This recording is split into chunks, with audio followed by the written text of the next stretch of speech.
Welcome to the Supreme Challenge, Hunting Wild Game. Whether you are a novice or an experienced hunter, each tape in this series will provide valuable tips and information. Learn techniques from leading experts to make you a more successful hunter. Join us as we take you into the field to face the Supreme Challenge. Introducing Field Dressing Your Deer.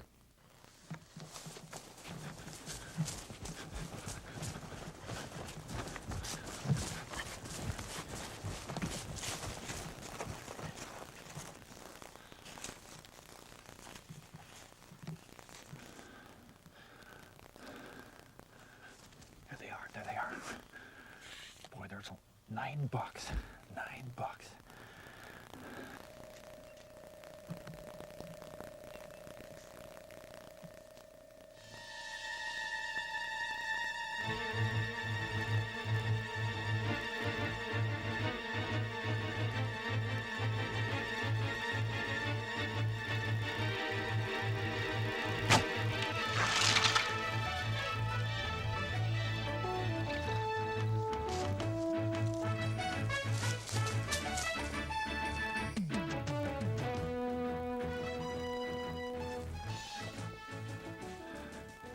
Oh, what a beautiful trophy mule deer. Killing this mule deer doesn't represent the last part of the hunting experience. We still have to field dress this animal and get the meat properly to the butcher shop. And that's what this video is going to be about. Field care of a trophy animal. Now, even though this trophy is a Montana mule deer, the field dressing techniques that you're about to see will be good for whitetail deer, elk, whatever. Even with field dressing, proper preparation beforehand makes the job much easier. That's why I carry this fanny pack. In it, I have all the tools I need to quickly and properly field dress this animal. And I'm going to show you what's in here so that you can carry the same stuff and make your job a lot easier. This fanny pack contains a lot more than just a knife to gut an animal. Sure, knives are important. 2 sharp knives are really critical because you dull a sharp knife on deer hair. Next, you need a good saw because you're going to have to saw the antlers, saw through the brisket, the pelvis. Game bags for hanging the meat in if you've got to pack it out, which I do here. Some rope and twine to tie up game bags, spread the legs apart. That's not all, though. There's quite a bit more that'll just make your job a lot easier. Plastic bags for laying heart liver on, keeping it out of the dirt. I carry just a kind of a half roll of paper towel to keep the blood off your hands. And maybe one of the most important items that's often overlooked, surgical rubber gloves for protection from parasites. Always use surgical rubber gloves. They're inexpensive and any drugstore has them. With the proper tools, we're ready to actually begin the field dressing process. And our first chore will be to tie off the anus. And that's to keep contaminants and feces from getting in on the meat and spoiling it. Okay, what you've got to do is cut the skin and the anus in about 6 inches and then pull it off and tie it off. It's as simple as that. And if you take your time, it's a very easy chore. See? Now I'm going in actually alongside that membrane in the anus. And I'm getting ready to cut and tie it off. You just grab it a little bit like this. Look how easy that is. I'm actually going around it.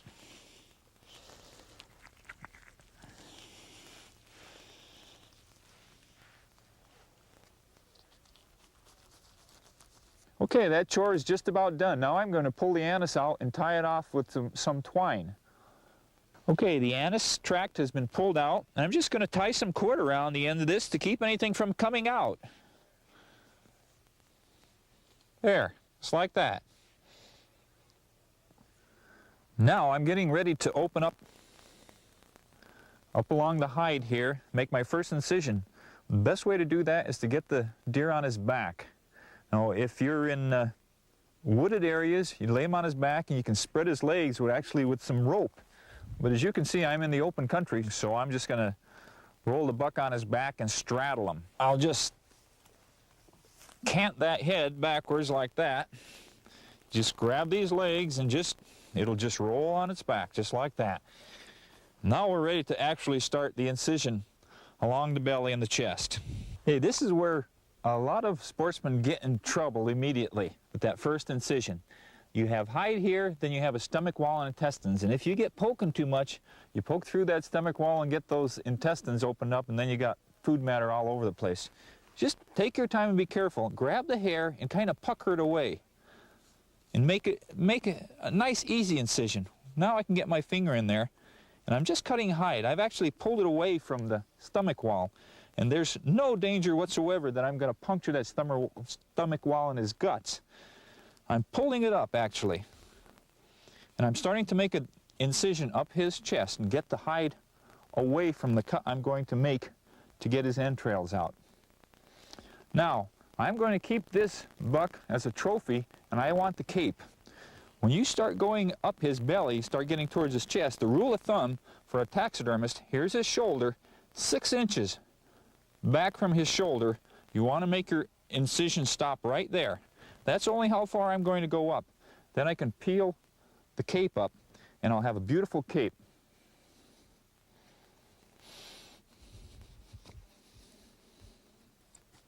How easy that is. Take your time. I know you're excited, you've got a trophy down, but you don't have to get in any rush to do this. There I'm right at my 6-inch mark. I won't go any further up. I'm going to continue coming on down, and look what I'm getting into now. I'm getting into the penis and the testicles of this buck, and you can cut them off real easy. You just go right around them. Here's his penis, and you just take your time. There's no rush. Go right around. All it is just some hide that keeps this together.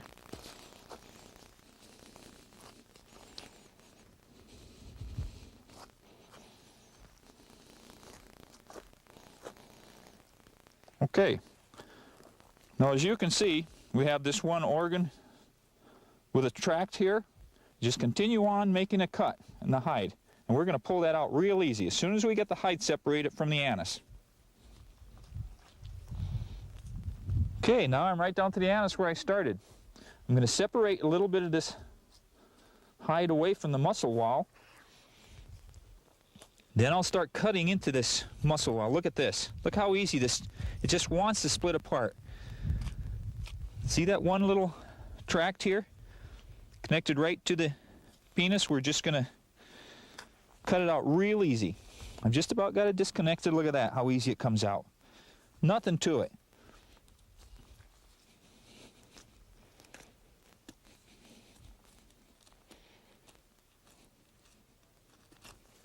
Gone.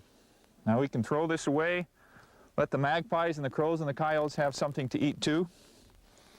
We're just going to kind of get this hide a little bit away from the muscle in the diaphragm and the stomach wall before we get really cutting in there. Okay, now one word of caution. If this was a rifle-killed buck, no problem, but this is a bow-killed buck. I think the arrow went through, but the shaft may actually still be in this buck. So when we get in here and get digging around, just remember beforehand, and I've found them in deer also, that shaft could be in there and it's a razor-sharp arrow and you're allowed to be in here scooping things out and get it right through your hand, so be very careful. I think the arrow went through, but until I find out for sure, I'm going to take it for granted that there is an arrow in there. So I'll be very careful when I get up around that chest cavity. I'm just laying this hide back a little bit, separating it away from the muscle wall so that we don't get a whole bunch of hair in on the meat when we get actually taking the entrails out. You're going to get a little bit of hair in here. As you can see, I'm cutting hair, but the less the better.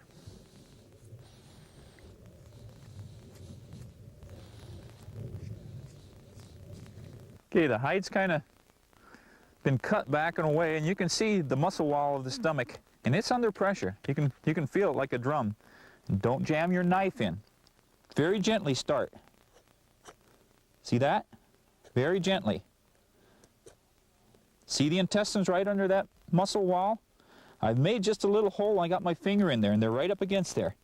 But the more I pull, there's actually a little passageway between the intestine and this stomach wall. Look at how that's under pressure like that. So then you get your fingers like this, and I've pushed the intestines away as I'm cutting this. And there's no chance that they're going to get in there. See that? See how they want to come out? And I'm going to go up the same way with my 2 fingers, just like this. Look at how good that works. Your fingers are safely out of the way, and you'll never have a problem with cutting the intestines. Now I can get my whole hand under there and push things away. I'm actually getting up past the intestines. I'm getting up towards what they call a diaphragm. Diaphragm is a heavy muscle wall that separates the intestines from the lung cavity. I'm getting right up towards the chest. Look how easy this is. There's no bone, no nothing. Right up against the brisket now. Look at that. There's the first cartilage of the rib cage. See that? Now I'm getting into the lungs. Okay, here's the diaphragm. See, it starts right at the brisket. There's the diaphragm there, and there's the liver next to it. And what I'm going to do is go along the rib cage. It's stuck to the rib cage on both sides.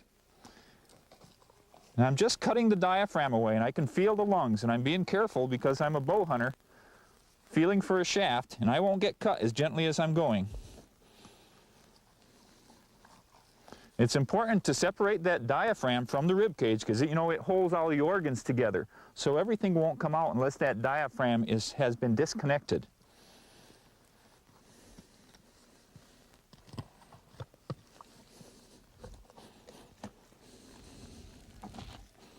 There you go. The diaphragm's disconnected. That's all it took. Oh, good. I felt in there, and there's no arrow to worry about. Now what I'm going to do is I'm going to reach in here at the head of the lungs and the heart and grab the windpipe and disconnect it with the knife. What keeps those vital organs from coming out is that windpipe. Once we disconnect that, we can roll everything out.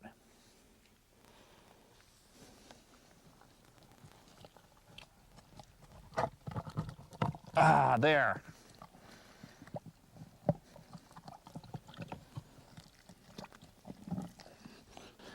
There, everything's disconnected and it's all ready to roll out right now. I'm ready to get rid of the entrails, everything inside this thing. I've got the windpipe disconnected, diaphragm's disconnected, anus is disconnected, penis and scrotum are disconnected. This stuff is just laying in here. And you're going to see how easy it is to get rid of this stuff now that you've got everything disconnected. I'm just going to let the deer roll on its own. And here it goes. Look at that. Look how simple that was. And there's just some membrane that's connected to the backbone that I'll have to cut now. Okay, there's just a little membrane that holds the whole thing together against the backbone. I just had to cut that away. Now what I have is that tract that goes to the anus. And see, the anus has been pulled in already. And I'm just going to pull it out, and that's the last thing that connects the entrails to the carcass. Here it comes. Here we go. Look at that. No muss, no fuss. It has rolled away. I've got a bunch of blood in the carcass right now, and I'm going to continue rolling the deer onto its stomach and let it drain out. The actual field dressing is done. You know, sportsman harvests a beautiful trophy, and he wants the cape from that animal. And this is the point where more beautiful capes are ruined than at any other time. It's very simple to remove a cape for the taxidermist. You just have to know where to cut. You don't have to be a surgeon to do this. It's very easy to make. Let me show you how to do it right. There's my shoulder, right there. There's his leg. Now I'm just going to go, you only have to go about this far. That's only how far I'm going to go. Always be careful with your knife. Never pull it towards you like that. You just keep your knife always cutting away from you. Okay, I've just disconnected the cape from the front leg. I went up to about the first joint. Look how it's come away. I made the incision all the way up through here, and I'm just peeling it away. Now, in order to get this chore completed, we have to make another incision right along the backbone, right up to the head. And that's going to complete the job of cutting out the trophy cape. Now remember, this is the job right here of actually skinning the head. That's better left alone with a taxidermist. It's very intricate. They have scent glands in there and you can get yourself in a lot of trouble. Just take it up to the ear and cut it off with a game saw. Take the whole head with the cape in to the taxidermist, and he'll say, "Thank you for not trying to skin out the head." Right up the backbone. Simple, isn't it? When you know how to do it. Look at that. Easy. This nape of the neck part is very tough compared to the rest, so you're going to find out that your knife feels like it's dull, but it's really not. It's just real tough hide. There we go. My vehicle is parked about 2 miles away, so I'm going to have to pack this mule deer out. But if you're close to your home and want to just drag it to your home or to your vehicle, it's best to leave the whole hide on right after you field dress it. That way you won't contaminate the meat so much. But since I've got to quarter this, I'm going to take the hide off. And the plastic bags really are to put the meat on, to keep the dirt off. And all I'm going to do is just, I've already got it opened up, I'm just going to come up here with an incision and peel the hide away. And take the hindquarters and all the beautiful loins and the fillets and the shoulder and put them in a cloth game bag. The hide, when a deer is warm, peels very, very easily. It's just like taking a glove off, so don't get shook up about skinning an animal. Look at that. I'm just about done with this quarter already. Now, if you can pull a deer to your vehicle and get it home, the best way to do it is just hang the thing up where it's hanging, and you can pull the hide down like a glove. But since I am in the forest a long ways from home, I've got to do it this way.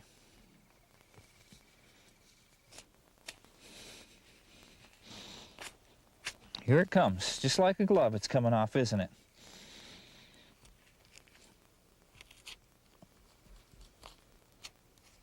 Of course, this is what the meat saw is for. As you can see, I've got that hindquarter hide removed. Now I've made an incision in here through the muscle. I'm just going to disconnect the leg with a game saw.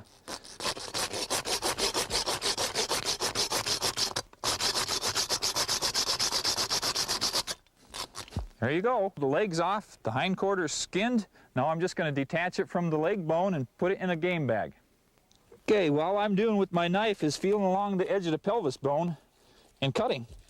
And that just pretty much disconnects all that beautiful meat from the hindquarter. Okay, I've got the meat cut this side and this side, and see this little ball here in the socket? That's the hip joint. In order to disconnect this, look how easy it is. It's coming apart on its own. It wants to get away from there.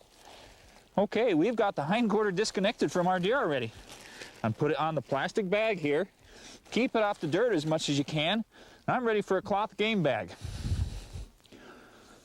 The reason you use a cloth game bag is to cool the meat. This meat is warm. This meat is at body temperature now, and as soon as it hits oxygen, there's bacteria in the air, on the hide, on my hands, on the knife. It's contaminated. Believe it or not, this meat has already been contaminated. The bacteria really wants to grow in the warmth. That's why it's important to get that hide off as soon as possible. See, this you can breathe through. It's very thin nylon mesh. Bugs can't get in it. Already it's cooling. There's little breezes going through it. And I'm going to hang this in a tree, and it's going to be cooled down to about 60 degrees when I come back in about an hour at my first pack. If you do have to pack your meat out, boning it out and packing is just really simple. You've seen me take the hindquarter off. I've skinned the hide away from this front shoulder, and there's no bones holding the front shoulder, just cartilage. And I just went back underneath like this, and the shoulder's off already. Now the other major source of meat is a beautiful fillet. What you do is you find the backbone, and you start cutting like this. Just follow the backbone like a fillet in a fish. Then you come back along the rib cage and do the same thing, right out to the neck. And you cut it off here. Look at this fillet I'm pulling out. Isn't this beautiful? And when I'm done pulling this fillet out, I'm going to go back through and get a whole bunch of hamburger meat. From along the pelvis, there's still chunks of meat, and this stuff is I'm going to use. And really, unless you like the ribs, there's really no other meat source on the deer. There's a hindquarter, a shoulder, in the fillet right in here. There, that's a quarter that's cooling out real well. 60 degrees out, it's going to be beautiful. Venison is some of the best table fare in the outdoor world. It's high in protein, no contaminants in it, and very little fat. But a lot of people don't like venison because they say it doesn't taste good. And I'll tell you why. Because they don't take proper care of the meat. It's very important to get your venison to a meat locker as soon as possible. And if you can't get it there like within a couple hours, get it cooled out. Get that hide off it, especially in the warmer weather. Even in colder weather, you've got to get that hide off it. Get the hide off it, get it cooled in a shady place. As sportsmen, it's our ethical and moral responsibility to show proper respect to the game after we down it by taking good care of the meat. And also, most states, it's law that you have to take proper care of the meat. If you ruin meat, you're in violation of state law. You've just learned how to field dress a deer and also how to quick skin and cut up a deer if you got to pack it out. But the large majority of deer that are harvested are drug out whole with the hide on them. So my friend, Terry Swart, will show you how to quickly and efficiently skin out a deer that you've got hanging. Hello, my name is Terry Swart. My wife Shelley and I are the owner-operators of Budget Game Processing Business at Belgrade, Montana. Before I even start to skin, I have prepped these hocks out in the back of the truck and put it on the gambles so that when I skin this deer, I don't have to work around them. Where you start to skin on a deer is right here alongside the leg, and you will take initial cut and run up the inside of the leg, this bare bone, and start working your way around the leg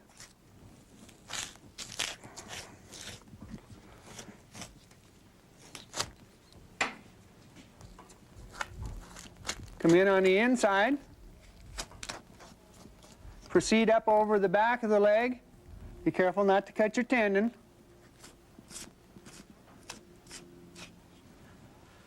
come around the back. What I've done is I've peeled the skin off of this leg, angling my knife up along this bare bone that's exposed right here. Now I will do that same with this leg.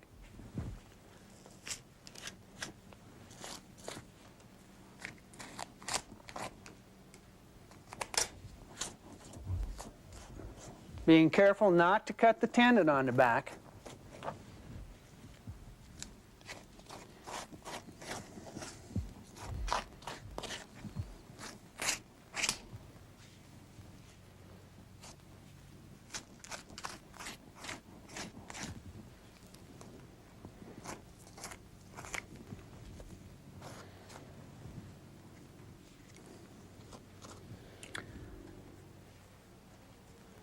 We've turned the deer around. Now we're going to skin this leg down even with the tail. Pulling on the hide, exposing the membrane.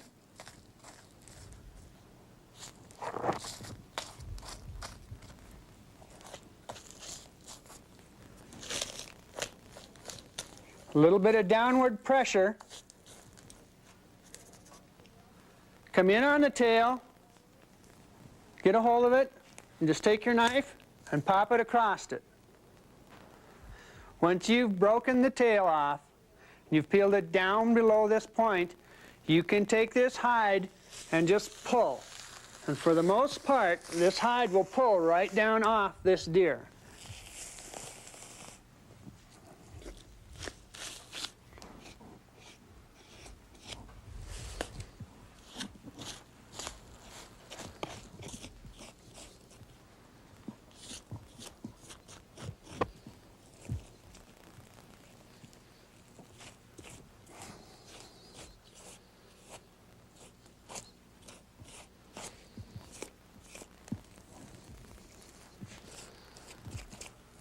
Once again, I'm cutting the membrane.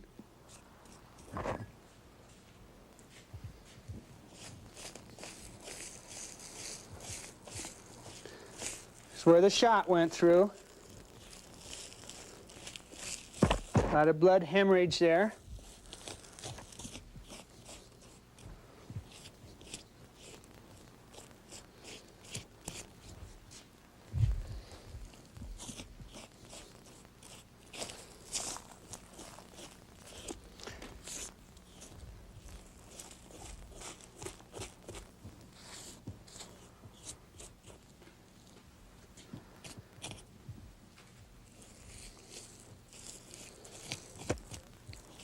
Taking this right down.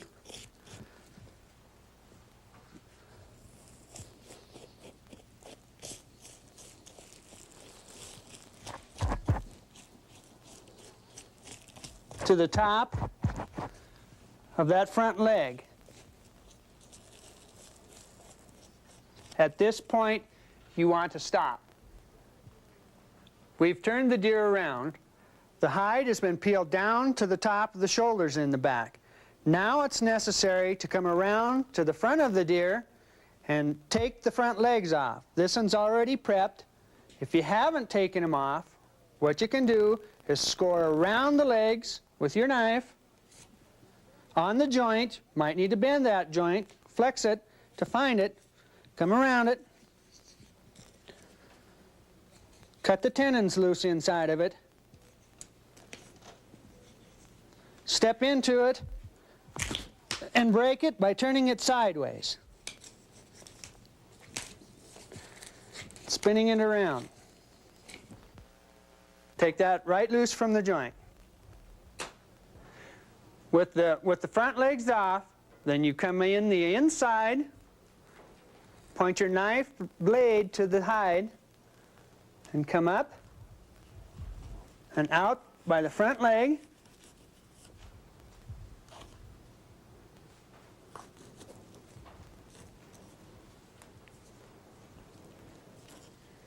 Each leg, turn your knife blade up. Try not to get in the meat. And angle back to the hide where it comes down off the back. Come along it, that front leg, peel it down.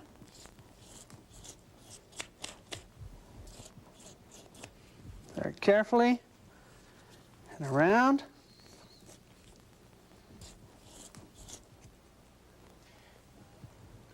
Come inside on the brisket and slowly peel the skin away. This is probably the hardest part of skinning an animal right here. Getting down in this brisket. Pull on that hide. Put a fair amount of pressure on it. Very carefully. On each side.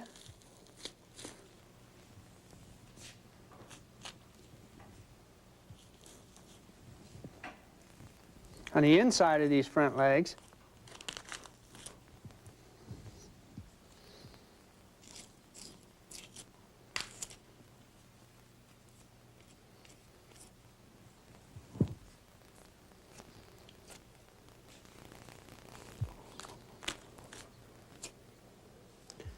Try and keep the little tucks of meat that are trying to stay attached to the hide attached to the animal.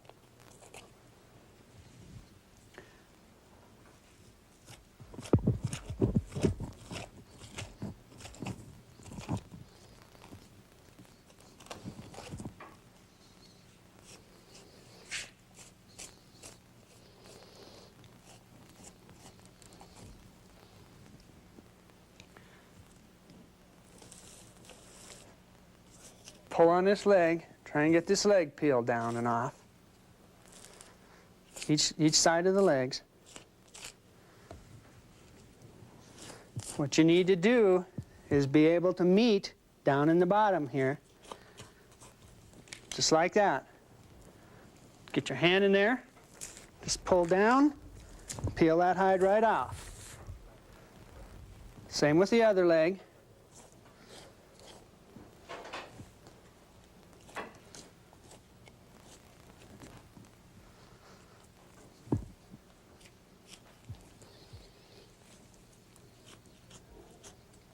Once I've opened that up, I can grab my hand in there and just pull down.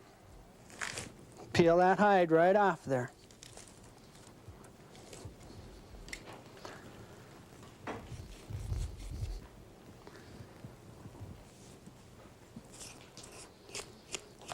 Now I can proceed on around and down and off the neck. I've peeled the hide off of these front legs. Both sides, down through here. This hide is ready to come up and off the shoulders now. What I'll do is just take my knife and pull down, slowly trim that loose. Fair amount of downward pressure here.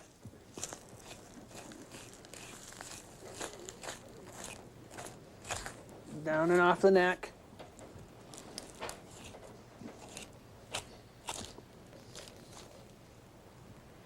And off. Something I don't like to see on a game animal is this esophagus left in this animal. This is the quickest place that you'll spoil wild game by leaving that esophagus in there. When this animal was killed in the field, this should have been removed. It's part of the windpipe right there, and it will hold heat around in the front shoulders and spoil that meat. This deer now is ready to get torched to remove any of the hair that has come off as I was skinning it.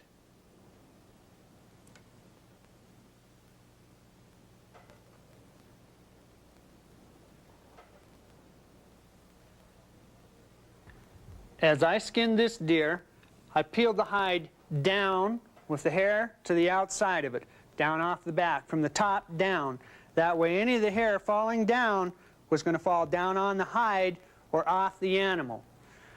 What hair that's left on the animal now, I can take this little propane torch and burn off, because game hair is hollow. And by using this little torch, starting at the top, and just very lightly brush motion, I can burn that hair, and it will evaporate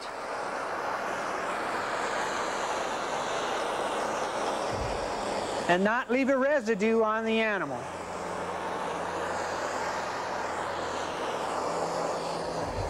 Even around this bloodshot. You don't want to leave your torch on the meat for very long, just enough to touch the hair.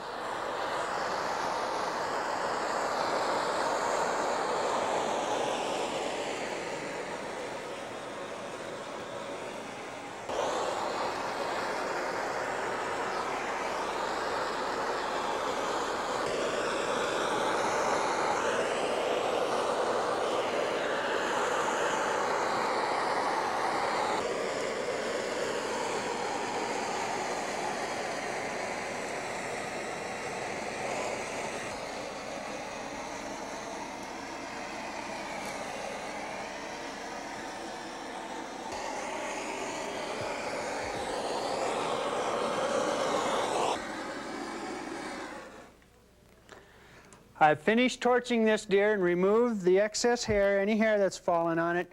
It's now ready to go down into my shop, my cutting shop, and be cut up.